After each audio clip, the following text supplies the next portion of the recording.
Back in 2018, Zion Williamson took the sport of basketball by storm, with numerous viral mixtapes in high school as well as AAU.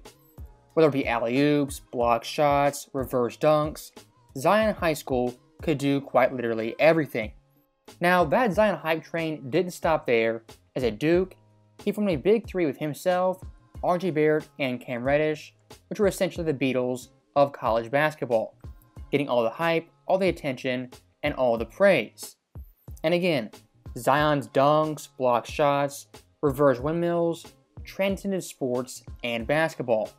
As to this point, really hadn't seen a guy like Zion Williamson, his size, his strength, who did the things he could do.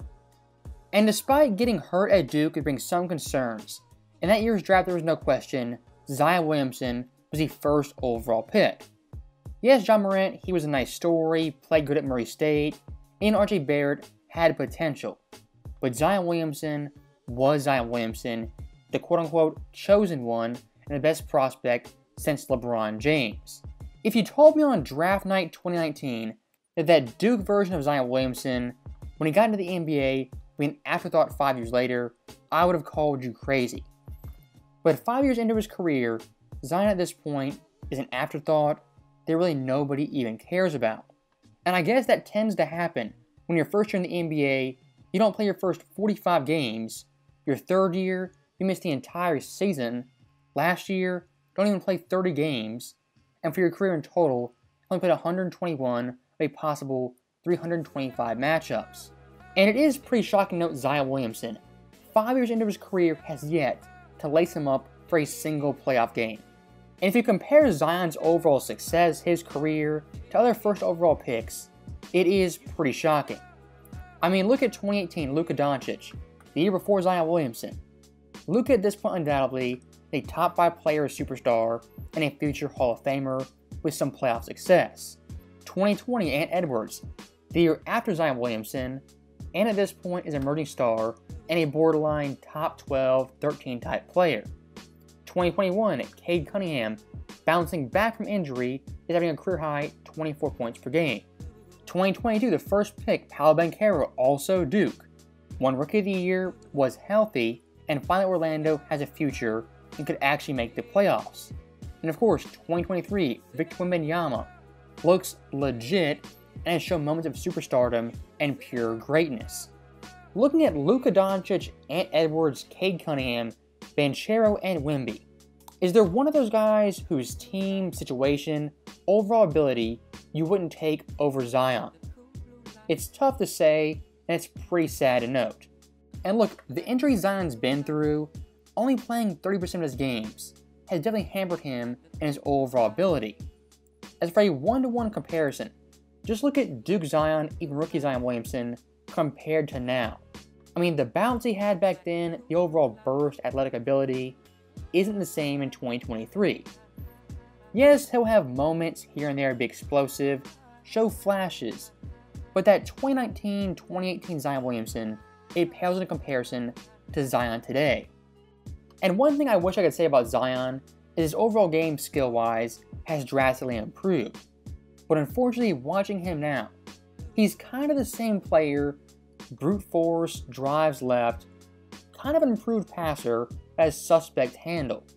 And looking at his overall play this year, his scoring average is the lowest since his rookie season.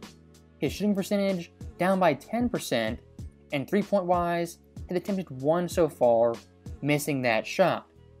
At the line, a career low, barely above 60%.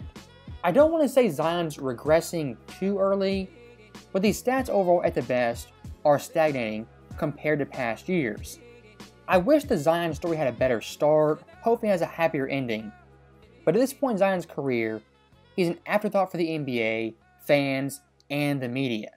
And him being the first overall pick, ahead of John Morant, RJ Barrett, among other star players. Looking back on it, it is pretty tragic. And this is a classic case of the media building someone up so high, so fast, they plummet and fall flat on their face. As on social media his first 2 years in the NBA, every play he made was box office and a highlight on ESPN, House of Highlights, or NBA TV. Nowadays for Zion, it's like, Oh, was Zion playing? Oh, he's playing, yeah. How'd he do? Well, he had 23 points, 7 boards, 4 assists. Yeah, he had a pretty good game. Is Victor playing tonight? Oh yeah, let's watch him instead. That's kind of the Zion Williamson archetype. Yeah, he's still a pretty good player, but someone like Victor has come right in, filled the void that Zion left. As for the NBA media, it's kind of like a conveyor belt that never stops. As every single year, there's another player, the next chosen one, the next best thing, and this guy for sure is gonna be the greatest. And when you're someone like Zion, missing 200 plus games, that conveyor belt keeps going no matter if you're playing or if you're not. And if you compare Zion's overall career so far to that 2019 draft, here's his ranks among those peers. 9th in points, 13th in assists, 17th in boards, 25th in minutes, and 37th in games. To have those subpar rankings versus your peers in your draft class, that is pretty startling. And looking back on it, someone like John Morant, RJ Barrett, Darius Garland, Tyler Hero, if that draft was today, 100% we'd take ahead of Zion Williamson due to his injuries. And if you look at the Pelicans' overall team, them signing Zion Williamson to that massive extension is kind of something they had to do given their team and the state of their franchise. But it makes you wonder, will Zion in the next 5 years still halt their progress and their overall potential to be a contender in the West? As the past 4 years, they've basically been running a marathon with one leg cut off. And for a guy like Brandon Ingram, who's a star in his own right, has got to get frustrating and downright discouraging. And the Pelicans, they've had pieces now for 2 years? Ingram, CJ, Herb Jones, Valanciunas, Trey Murphy. I mean, it's a pretty deep squad, some solid players. But Zion Williamson has to be healthy for this team to actually compete. So, once again, Zion Williamson, I wish him the best.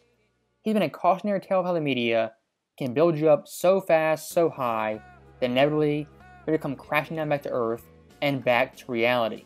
And for a guy of Zion's overall size and stature, when you're 27, 28, pushing 30, his knees, joints at that point simply might be done and might be a lost cause. Again, thank you guys for watching. Hope you enjoyed it. I'll see you next time.